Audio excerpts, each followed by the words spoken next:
Justin Trudeau's singular focus on climate change is making our economic problems much, much worse. I'm Candice Malcolm, and this is The Candice Malcolm Show.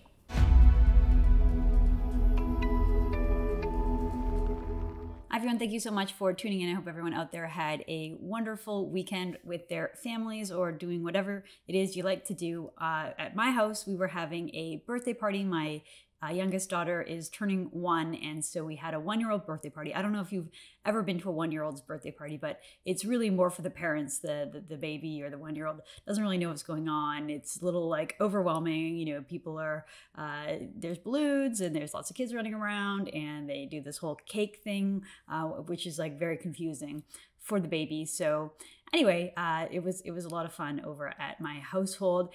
And you know, while we're sort of taking moments off to enjoy the little things in life, the picture out there, the economic picture, is looking pretty gloomy.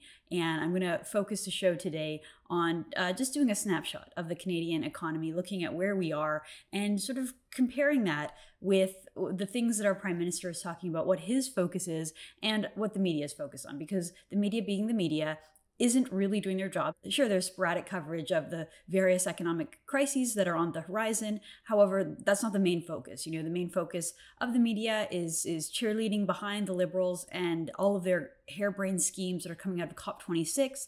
The focus is on sort of petty partisan squabbles that are happening in both the Liberal and the Conservative Party. And what we're not seeing is really a comprehensive look at some of these various economic issues in the country. So I want to talk a little bit about that and kind of give you a ballpark picture of just how badly Justin Trudeau is screwing things up in our country, how reckless and irresponsible he is by coming up with these pie-in-the-sky green schemes, which will not save the planet. They will not reduce carbon emissions. What they will do, though, is make our economic suffering much worse and create a very potentially dangerous situation for Canadians. So look, the reality is that COVID-19 is still here. You know, we were promised that if we all went out and got vaccinated, life would go back to normal. The economy would open back up. We would stop having to wear masks and life would go back to normal. Of course, that didn't happen. We all went out and got vaccinated, and then now we just see the constant moving of goalposts. So, you know, at first it was, we talked about this last week, at first it was 2 weeks to stop the spread. That was almost 2 years ago. And then it was, you know, everyone get vaccinated and you don't have to wear a mask anymore, you can go back to normal. Then now it's, you know, vaccinate your little children and go get a booster shot. And, you know, there's no end in sight. They won't give you a hard number of, you know, what % vaccination we need to see before we can go back to normal. We don't get a timeline of, you know, how many cases, what case level there has to be to go back to normal. That's all out the window. They're keeping vague because they know that the health experts and the politicians know that when they make specific promises, they don't keep them. So they just keep things vague. They don't provide the specifics that we're looking for, and that way their words can't be used against them. But back to the economic issues and the sort of fallout from COVID that we're still experiencing all over the world. So first, this story is from BNN Bloomberg. It says Canada's employment engine shifts into lower gear. So the number of Canadians in the labor force shrunk in October. It actually went down. We lost 25,000 jobs, shed 25,000 jobs, according to a Statistics Canada report. The bulk of the gains in the month were in pandemic-exposed retail sector, which returned to pre-pandemic levels with a net gain of 72,000 jobs. However, there were huge job losses in other parts of the economy. So elsewhere, gains stalled. Employment in goods-producing industries went down by 6,200, and public administration also posted a decline. Of course, it had jumped up in huge numbers in September because of the federal election. Federal election requires the hiring of thousands and thousands and thousands of temporary poll workers, so that those are the public administration jobs that were sort of fake jobs for the month of September. Now they're gone, and we're exposed to how anemic our economy is. So of course, this is what happens when we live in a society where people don't trust the rules. They don't trust that the rules of the game are going to stay the same. No one wants to take a risk. No one wants to go out and start a business right now, whether it be a restaurant or opening up a store or going into some kind of any kind of business. There's real hesitation by small business owners and entrepreneurs about what the rules are going to be 1 month, 3 months, 6 months from now. So you don't see that sort of economic engine that's driven by small businesses and entrepreneurs.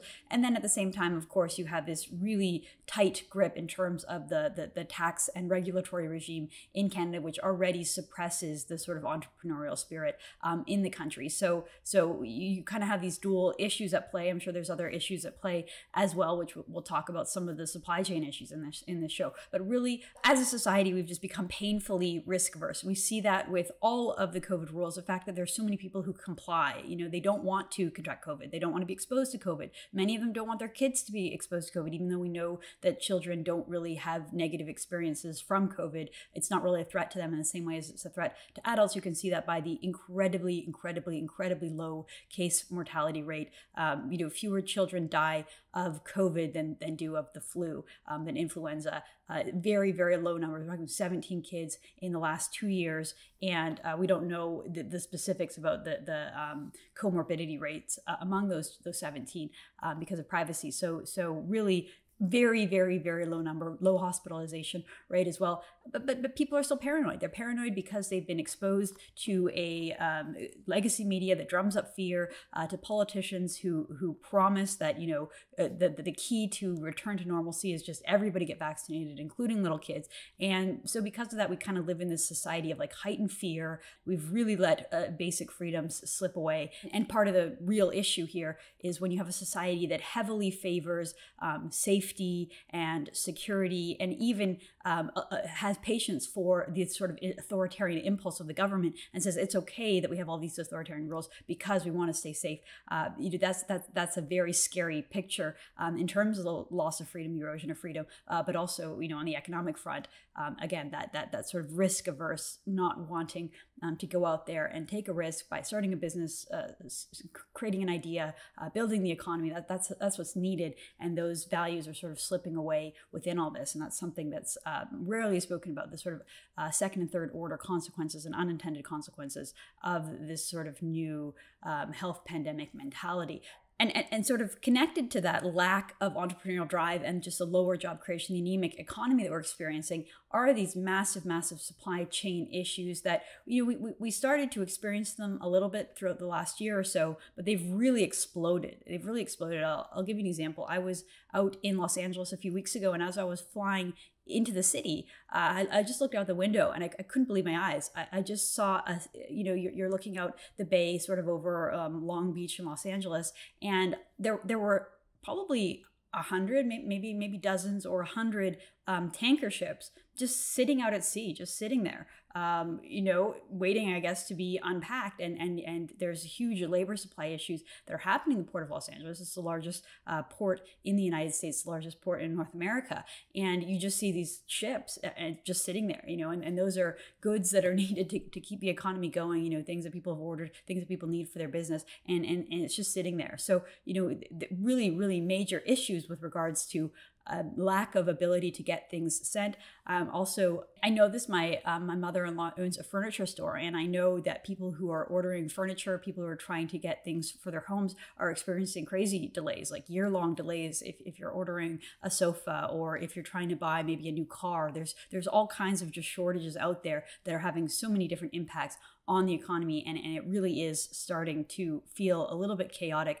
This is a story over in the CBC, 7 products that have been disrupted locally by the global supply chain chaos. COVID-19 has led to shortages everywhere. The article is just basically saying the same thing. COVID-19 has triggered a series of circumstances which have wreaked havoc all across global supply chains, causing everything from transportation bottlenecks to labor disruptions to scarcity of materials, furniture and appliances, cars, toys, and video game consoles, flowers, and construction materials. Those are the 7 products. And as you would know, some of those things, when you're talking about electronics or you're talking about construction materials, that's not just having an impact on one industry. It affects everything.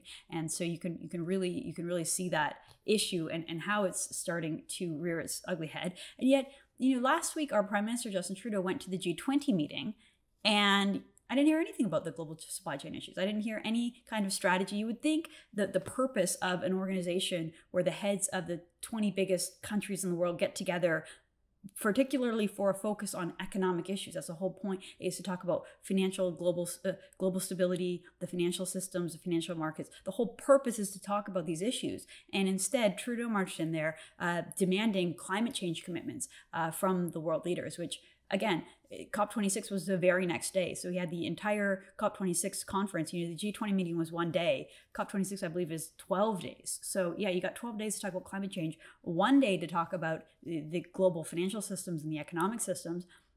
Why not focus the whole thing on what you can do to move these supply chain issues along, to get to the root of the problem, to try to figure out ways to improve the situation? Instead, you have our naive, ideological prime minister saying that he's focused solely on climate change, that's what he cares about, and that's what he wants to talk about, instead of dealing with the issues today, the issues on our doorstep, the complex, very, very difficult to solve issues of today and tomorrow. Trudeau would prefer to pontificate about an issue that may or may not have an impact on us 50 to 100 years down the road. So again, strange set of priorities over there from the Prime Minister.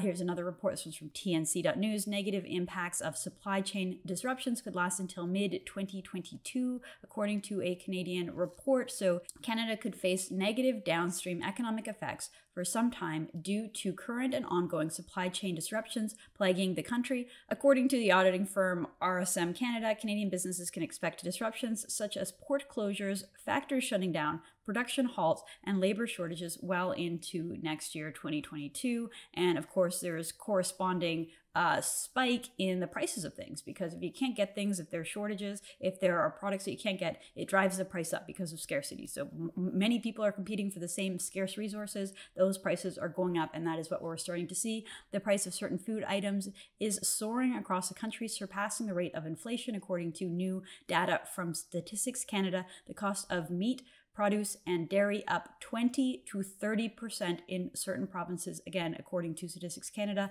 written up over by TNC.news. So according to the federal department, meats, produce, dairy up 20 to 30%.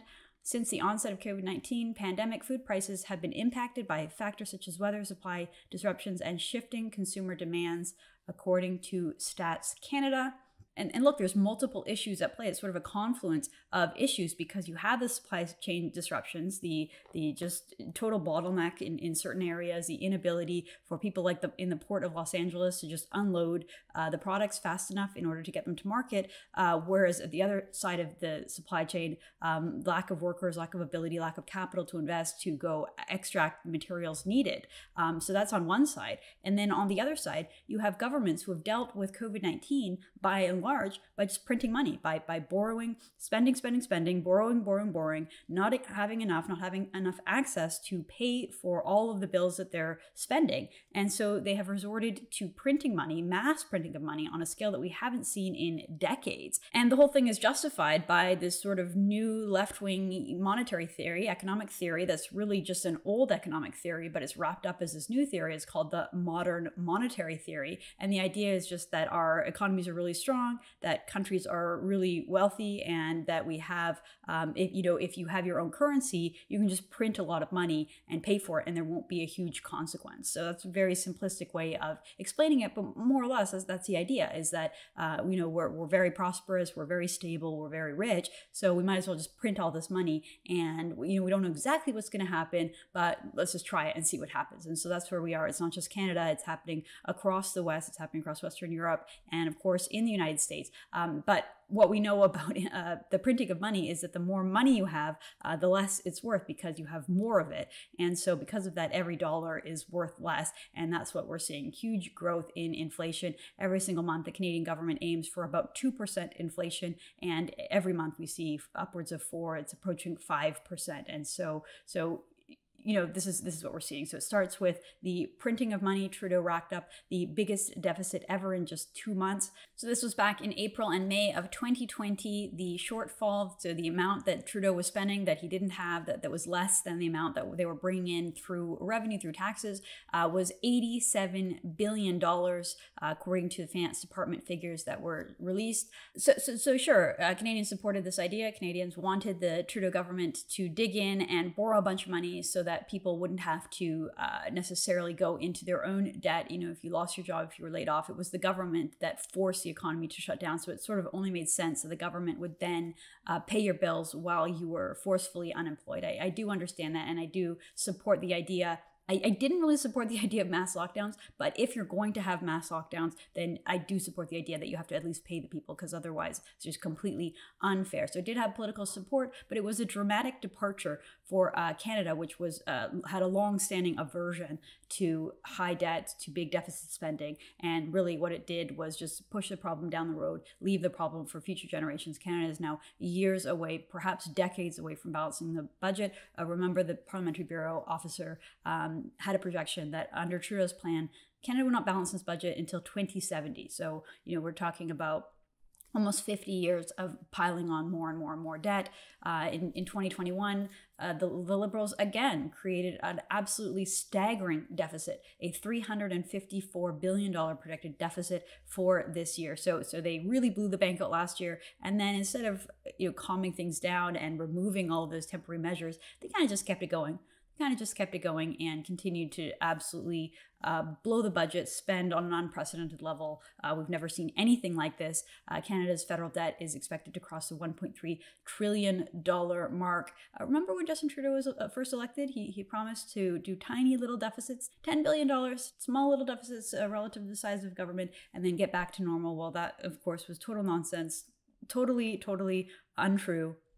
He's more than doubled the debt. He's almost tripled the debt. And Canadians will pay for it. And what happens when you blow the bank, when you spend all this money, borrow all this money? It's hard to get bonds to actually cover the money that you're borrowing. So again, they've resorted to inflation. They've resorted to printing lots and lots of money. And this leads to inflation. So we're going to talk a little bit about inflation and how that happens. But first, if you're watching this video on YouTube right now, I'm just going to stop you. I'm going to ask you to please like this video, leave us a comment. Don't forget to subscribe to True North. And if you really enjoy our programming, you don't want to miss an episode, don't forget to hit that little red notification bell and never miss an episode. If you're watching on Facebook, don't forget to like this video, share this video with your friends, leave us a comment, and go over and like the True North page. Finally, if you're listening to this show in podcast form, wherever you get your podcasts, Google, Apple, wherever it is that you enjoy the Candice Malcolm Show, please leave us a 5-star review. It really helps us out. And don't forget to subscribe to the Candice Malcolm Show. So why does printing money lead to inflation? Well, inflation, it's actually fairly simple. I know that a lot of Canadians, their eyes roll over when you start talking about this kind of thing. And Trudeau kind of got away on the election campaign. He said, Canadians will forgive me that I don't really think about monetary policy, and Canadians forgave him. Most of them just sort of shrugged and said, whatever, neither do we. And so, Trudeau got away with that. But really, this is a serious issue. And I think Pierre Poilievre is one of the only people in the country who's properly reacting to this and ringing the alarm bell and raising his concern and talking about how this really is a tax. It's a hidden tax that makes all of our money, all of your savings, all of the money that you've saved up, your paycheck, all the money that you use to live, it makes it less valuable. So inflation is the decline of purchasing power of a given currency over time. Inflation is the rate of which the value of the currency is falling, and consequently the general level of prices and goods and services is rising. So the general idea is just that the amount of money that it used to take to pay for things is no longer the case. So your salary remains the same, your take-home pay after taxes remains the same, but it used to cost you around, say, $100 to do your weekly grocery shopping, and now all of a sudden it costs you $150. Or even on a smaller level, say you used to go and pick up a sandwich for lunch. A sandwich was always $6.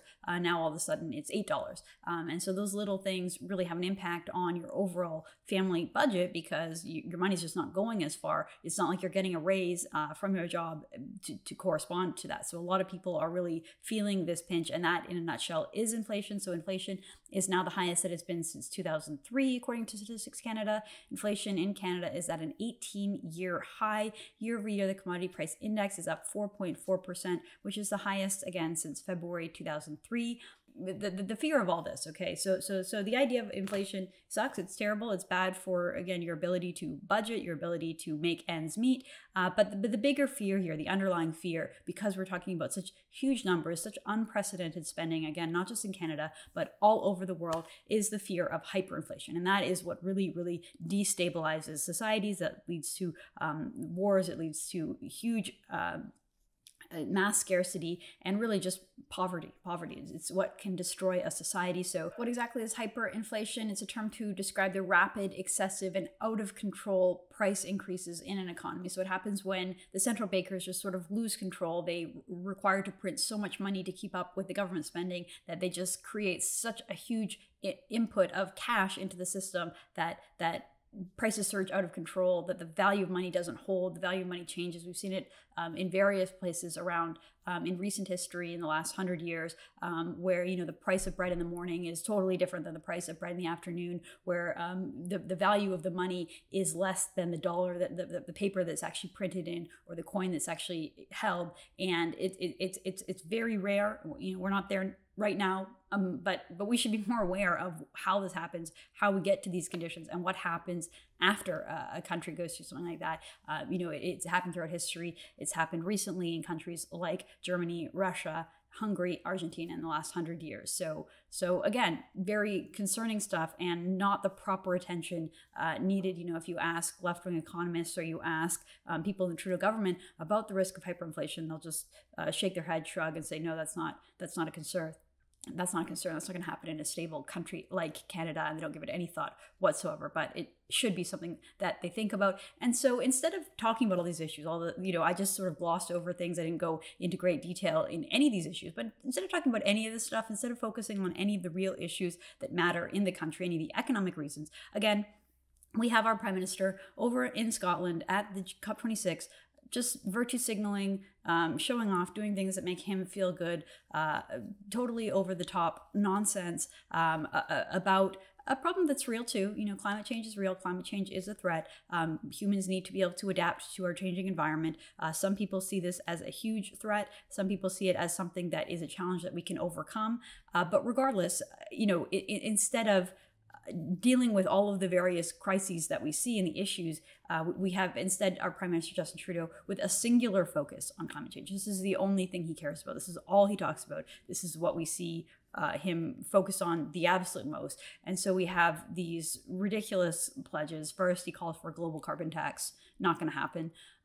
Next, he says that Canada is going to move forward on a pledge to cap oil and gas emissions, a hard cap that basically says that by 2050, no more emissions, net zero emissions down the road. So we see him talking about that because really, you know, with a country that's struggling with job losses, with a country that's struggling with their money not going as far as it used to, with a country that's struggling with not being able to pay its bills, with spending so out of control that it has to resort to printing money in order to just pay the bills.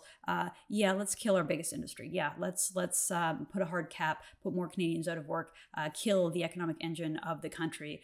Why? Because of green ideology. Okay, way to go, Justin Trudeau. This is one that I wanted to focus on because I wrote about it in my column.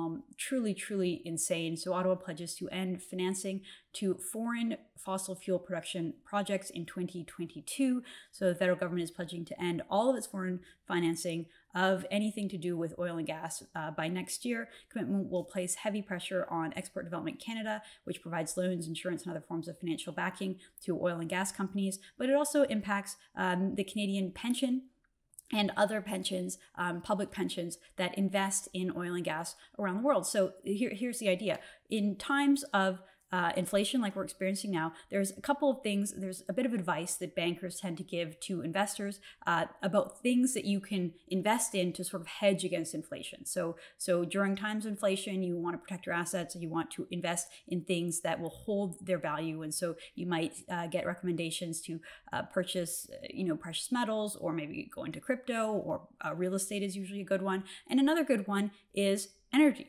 oil and gas, energy projects. That is a good holder of value, a good hedge against inflation. So instead of the Canadian pensions and other assets investing in something to hedge against inflation, Justin Trudeau is advising them to do the exact opposite and go out and divest and sell all energy stocks and just get out of oil and gas and fossil fuel, again, for ideological purposes. So not exactly taking the advice of people who do this for a living, going against common sense in this regard, and selling off our oil and gas assets because of ideology, because of green ideology. Not very wise, Justin Trudeau. But this brings us to a broader contradiction and a bigger problem, which is here we have a government, a Trudeau government, ideologically driven left-wing government, committed to transitioning Canada away from energy, away from oil and gas, blocking pipelines, doing everything they can to kill this industry in Canada. And meanwhile, they're still investing in, you have Export Development Canada, which is a bank that helps with developing countries. They're still providing loans, insurance, and other financial backing to new energy projects around the world. What a bunch of hypocrites. What a huge contradiction that they are sitting at home telling Canadians to transition away from energy, oil and gas, and transition away from fossil fuels towards what unproven and risky alternatives. Meanwhile, they're still investing in oil and gas and fossil fuels around the world. So I guess at least with this pledge now, they're being consistent across the board. They're no longer punishing Canadians more than they're punishing people around the world. But still, what massive, massive hypocrites. And again, instead of Justin Trudeau focusing on the issues that really matter, he's out there virtue signaling, he's acting reckless, he's putting his green ideology ahead of the best interests of the country, and we're all paying a heavy price for that. I'm Candice Malcolm, and this is The Candice Malcolm Show.